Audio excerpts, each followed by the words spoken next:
Welcome to the Creator Spotlight, the interview portion of the Spotlight. And we have joining with us, well, I, of course, am Steven Jensen with Jeremy Lambert, as always, but we have another guest that you've seen many times on the show. Is this the fifth appearance? Five. Yeah, five-time WWE champion?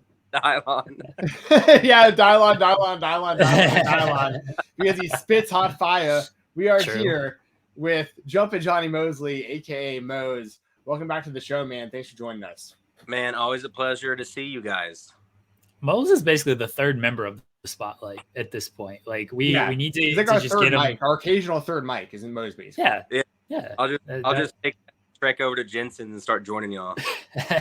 Hey, you're more than welcome to. You're welcome on the show anytime. You know that. We appreciate you joining us. Unfortunately, it's kind of sad time to join us this week. The referee Sean O'Brien passed away, and you know him very well, and the wrestling community, the independent wrestling community, has come together over the last week to share tributes and everything. And I know you're actually there now for his viewing and his funeral, but just overall thoughts on Sean and just remembering Sean. Yeah, very tough day, very tough. Last week he passed on St. Patty's Day last Friday. From now on, that'll be Sean Patrick Day to anyone that knew him. Great human, great wrestler, ref, I should say, great wrestling in the great wrestling community. We don't have many people in this community like Sean.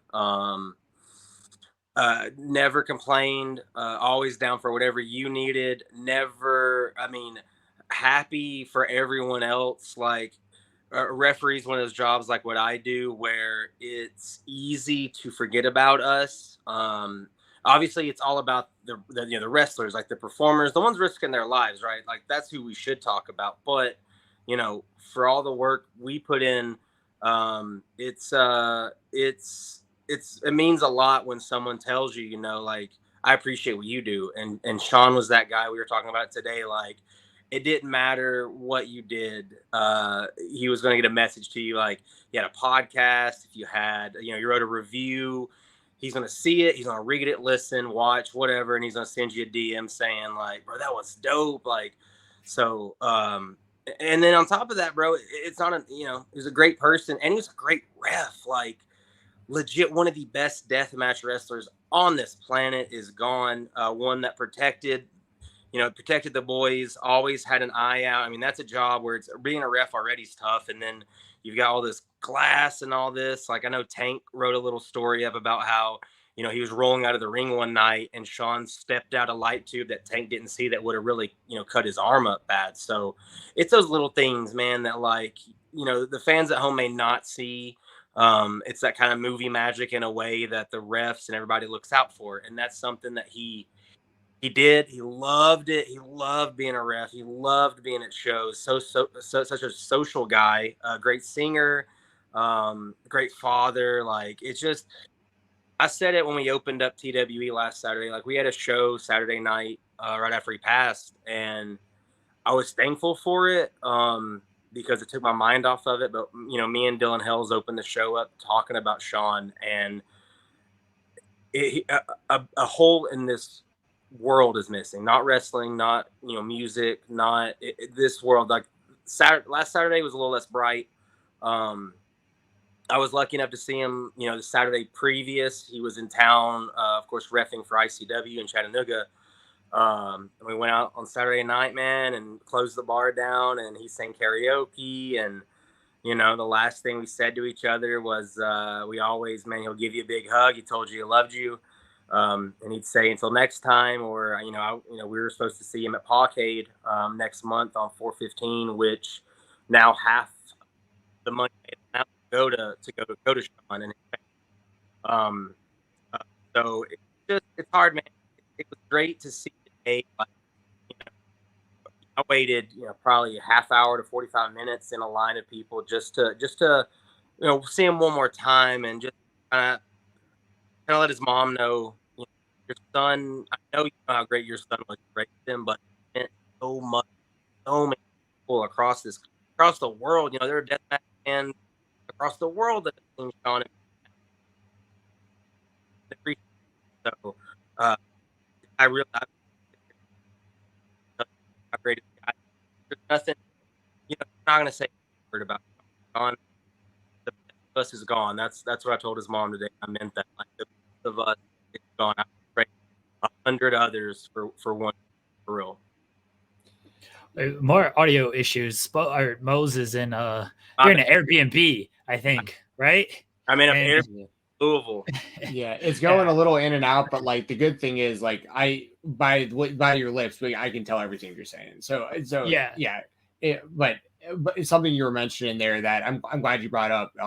You brought up Dylan Hales, and I wanted to bring up one of his tweets that like really stuck with me, that I saw that he posted the night that everyone was, the news was out there, so everyone was the kind of the outpouring of all the thoughts and everything, and I saw Dylan tweet something to the effect of that SPO was like a litmus test. And like what he meant by that, and I thought this was like really a cool way of looking at something. He basically said that if somebody else came up to him with a problem about SPO, he'd be like, there's something up with this guy. Because like there'd be no reason for people to be trash talking Sean Patrick O'Brien, you know what I mean? Or Man Bun as well. I knew him first as Man Bun, actually. That was the first. Yeah. So like, and that's what really bums me out is I've seen him in person many times. I've seen him hundreds of times on my TV through, all the IWTV and stuff that I watch. I mean, and I wish I would have got to know him on like a personal level. And I wish I would have gotten the chance to interview him. And especially after I didn't know so much about like his singing until more recently, and he seemed like such a good dude, and he had a great voice, dude. I was listening to his sing, and I was like, this is like really, I didn't expect this at all. I mean, just, so yeah, but yeah, I guess if you can speak any more towards like, what like Dylan was saying about him kind of being a litmus test of like, if you had an issue with SPO, like there was something probably up with you. Yeah, the only person I know that I know he does it in jest, but Mouse, the only person that's going to say a bad thing about Sean is Mouse, and it's all in good fun. That's that thing of like in the Midwest, it's that they would boo him a lot, but it came like that was a bit in a sense. You know what I mean? Like they loved him, but he would get booed, and they'd boo him. We were at Pawcade last year doing commentary, and they're booing him, and I'm just like, we comes down to Tennessee, we cheer, and what are y'all doing? Like, he stayed with us after our show in October of last year. He stayed at the KOBK B&B, and I told him, I said, bro, you got cheered tonight, and he looked at me, he's like, yo, that was tight, like. But yeah, man, he never complained, bro. The thing about Sean, you're gonna see a lot of workers say this. They were saying it tonight or today at the viewing was, after every match, it doesn't matter what went wrong, what went right. He was always like, yo, that was dope. Like he just loved being in that ring, loved being a part of it. Being the third man's tough. It's a thankless job. It's an important job.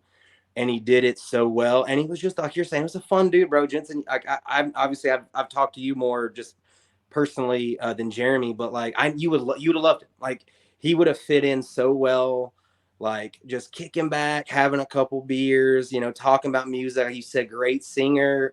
Go, if anyone hasn't, please search out his Twitter, official SPO 502.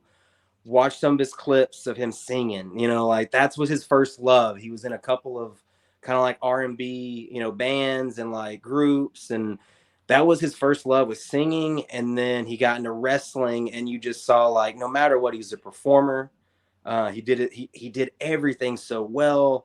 And then you're gonna go to gonna go out that night and have a few and like just talk about just dumb music stuff. And man, like that's what's been so weird this week is like, no, I don't have a DM from him. Just like, you know what I mean? Like there's usually a DM talking about something, whether it's like, oh, I listened to your commentary. It was tight. It was dope. It was or it's, check this out. Like, it's just something that I just miss. I'm already missing that positivity.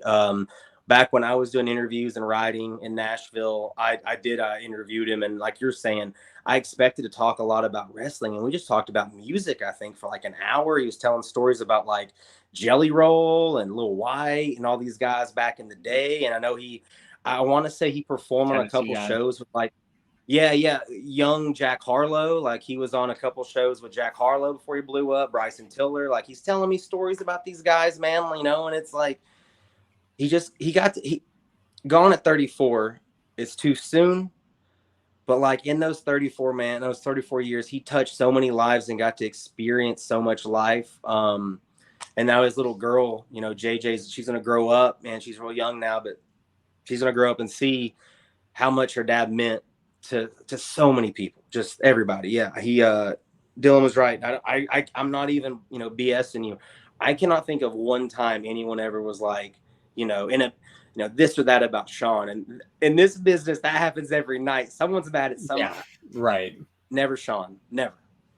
Did he ever wrestle at all? Because they're like, obviously, like a lot of the refs, like they'll train and stuff, but I don't recall ever seeing him wrestle. Or do you know like what kind of his just you know, on a personal level, like his like passion like for refereeing as well, you know?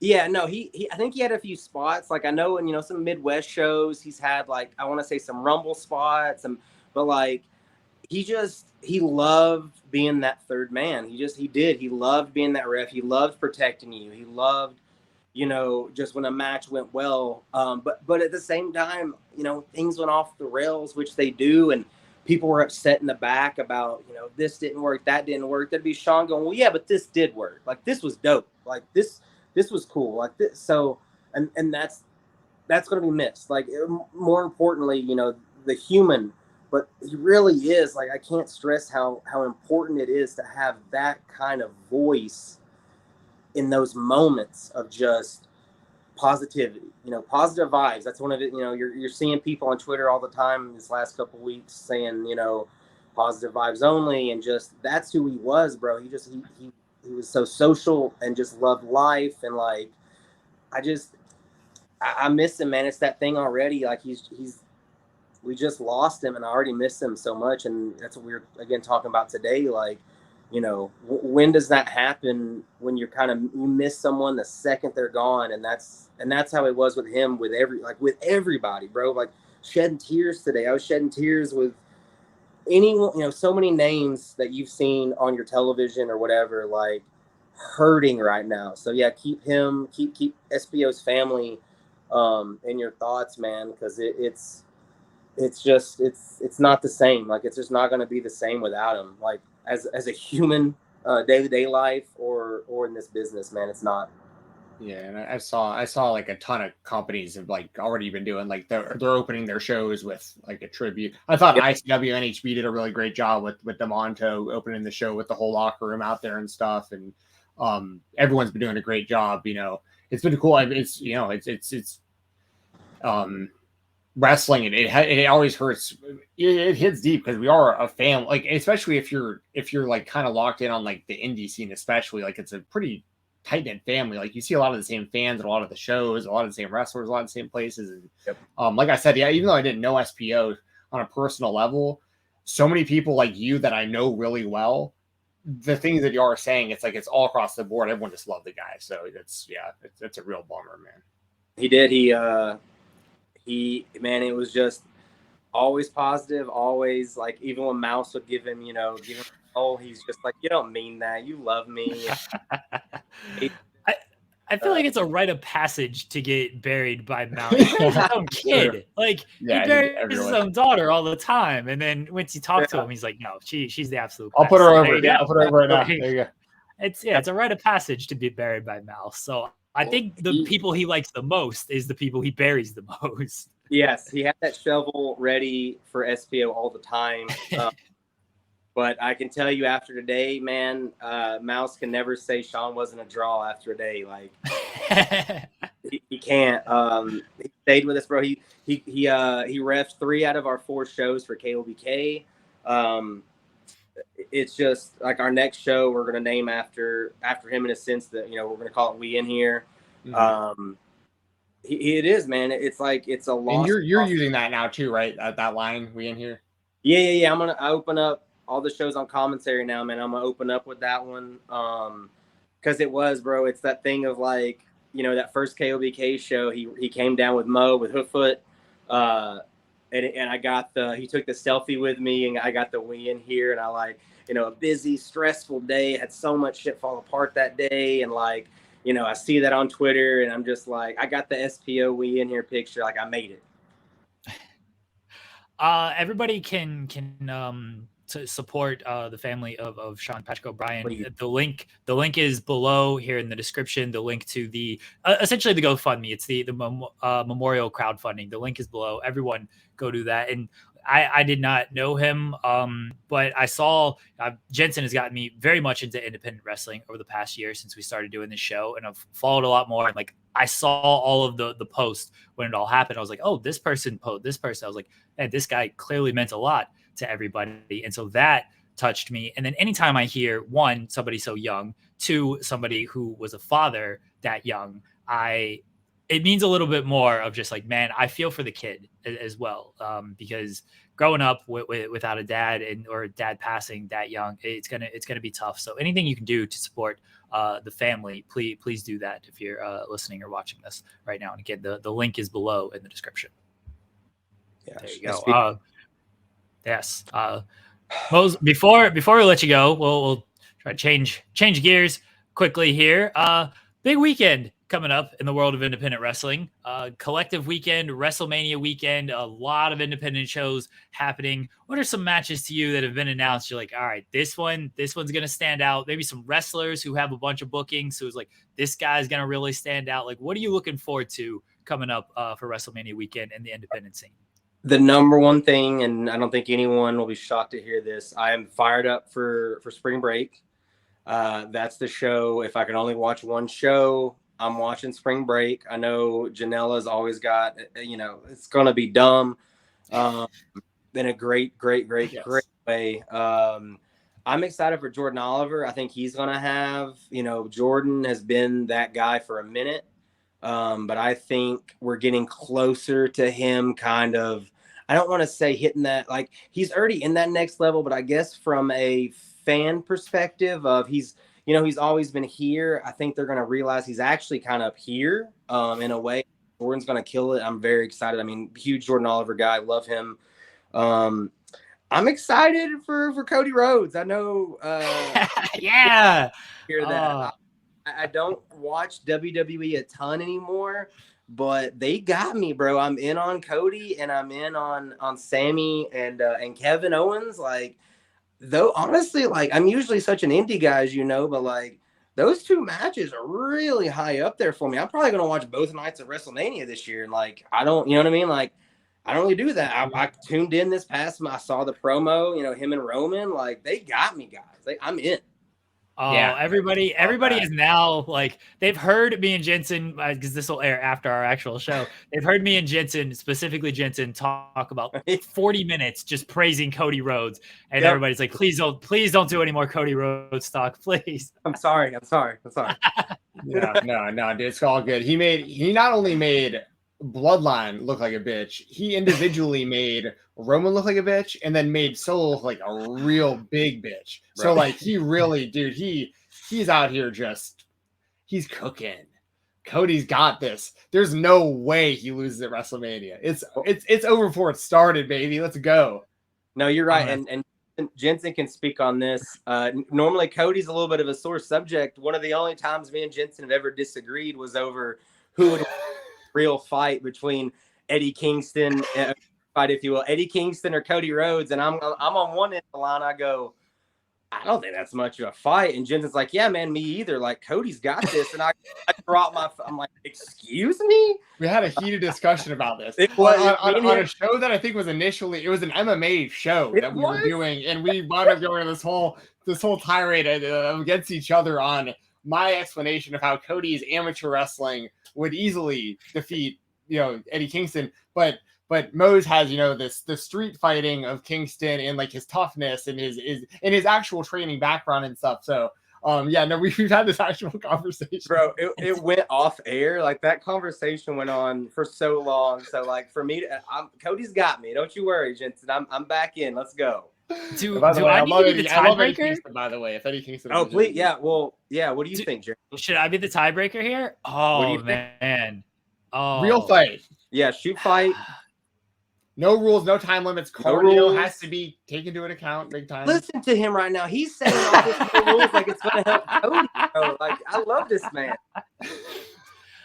You know, I could just troll everybody and say Cody, specifically my wife. I think street fight, you got to go with the guy who's been there in the street fight, and that's Eddie Kingston. All I'm saying. Like that I got to lean toward. I understand Jensen's point of like Now, Cody just might take him down and just smother him. That's and then the whole. That's my whole choke thing. him out. Yeah. Yeah.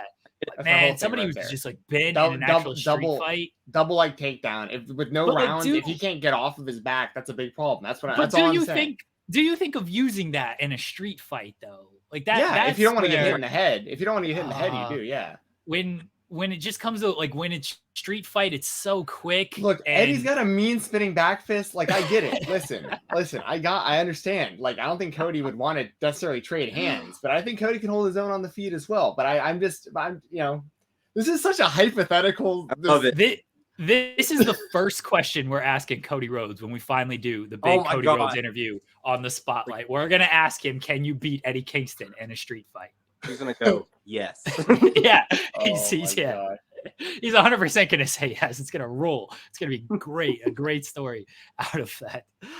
Mose, we appreciate you. Sorry, one more ahead, thing, Jason. real quick Yeah. before we go. I know Yeah. we had to wrap up on time. I needed to bring this up. I want to give you credit for this as well, Mose. So, another thing that we you just reminded me. Another thing that we had not necessarily argued about before behind the scenes. People don't understand. Me and Mose have had hours and hours and hours of like Skype calls over stuff over the years. So like that's totally off the record. And you were one of the people real early on that was like Masha Slamovich beating dudes is what's up. Like she should be getting pushed to the moon as the champion everywhere. Doesn't matter who she's wrestling. And my thing was never against that. My thing was like, I don't know if we're ready for it. Like with like MMA, we're not used to seeing. I remember this. Right. But I've never been against intergender wrestling. I've never been against it, but I didn't know how good Masha was, how fast she got as good as she was. And it's not just her. There's plenty of other women that are absolutely killing it right now. But the reason I obviously bring up Masha is because she just became the Game Changer Wrestling World Champion. And I was calling for it on this show. I was saying, if it was me, I'd put the belt on Masha. I'd have her beat Gage. That's how great I think Masha is. And you were one of the people that saw that really early on, thinking like, she's going to break a lot of gender barriers here and become like a really, really big star, kind of regardless of, the stigma of maybe being a woman in wrestling. So I wanted to put that out there that you were really, really early on into that. Yeah, it's just she's a star. Also a great person. Been thankful to hang out with her because of obviously, or I would say she's the better half. Her lesser half in MLW television superstar Akira. Shout out Akira. Yeah. But yeah, no, I do, man. She is, man. You get it. Like she's a star. You can put her in there with anybody, any size, anything, and she's gonna go. So yeah, shout out Masha, bro, for real. Yeah. Hell yeah. We just talked about that match on the spotlight. There's a callback to a segment we've not recorded yet. Yeah, it's so funny how that works out like that. Yes. Have you ever gone to Sonic with Masha Slamovich? No, I did take my wife took Masha Slamovich to one of the best Thai restaurants in Chattanooga, Tennessee, though SCI weekend. That did happen. And she cussed a lot in Russian because she was having like a really weird day. Like it's a long story. She had stuff going on with her car up there. She was down here. Akira was somewhere else. So like we're having this nice lunch at this nice Thai restaurant with people kind of around us. And Masha's going in and out of like yelling on the phone in Russian and then kind of like back to us and then back. It was like one of those weird moments again you look back on, and I'm just like, I remember her walking away and like she had walked away to and I looked at Haley and I was like, bro, I don't want Masha ever yelling at me in Russian. That's fine. It's funny because she's so terrible. Sorry, I was gonna say she's so terrifying on screen, but like pulling the curtain back a little bit. I won't get into specifics, but I was lucky enough to hang out a little bit with Masha Slamovich, Nick Gage, Cassidy Haynes at the last GCW show in Atlanta. And she just super cool. It was like after I met her in person, I was even more like, push her, like make her the person. Like I love that GCW's went all the way with her. I think it's awesome. Yeah, super smart. What did I say? Well, you guys asked me that maybe the last time or maybe 2 times ago. You said who's going to be the one to maybe take that strap off Gage, and I said it was Jordan. But I could not agree more. When she won that night, which I believe that might have been the night that Sean passed. I believe it was 17th. Yeah. So we needed that. Like, honestly, like we were heartbroken and gutted, and we still are. But like seeing a good person, great wrestler, have that moment in Masha, like it was needed. Like in a weird way, the universe, helped us out right there. Shout out Masha one more time. Love you. Mose, we appreciate you joining us. Let everybody know where they can follow you at and support you at. Please follow me at Mose KOBK on Twitter. I also have Instagram, but I just post my movies I watch on there, so they don't have to worry about that. Mose KOBK. And like I said, please, anyone that didn't, loved, whatever about Sean, go to his Twitter at official SPO 502. Share some things, watch, just appreciate, the guy we had, the person we had in Sean Patrick O'Brien. Love you, bro, forever. Mose, thank you again for joining us. Again, guys, you can support Mose. The links are below. You can also support Sean, support his family. The link to donate is below. We'll have Sean's Twitter below as well if anybody wants to go there and check out the singing videos and all that fun stuff. Share some memories of Sean if you knew him as well. Mose, thank you again for joining us. I'm sure we'll talk to you like next month or something. You'll be back. I'll see you in Atlanta on 4/21. So hell yeah, in about a month. The official third member of the Spotlight, Mose. We appreciate it. Guys, we'll be right back here on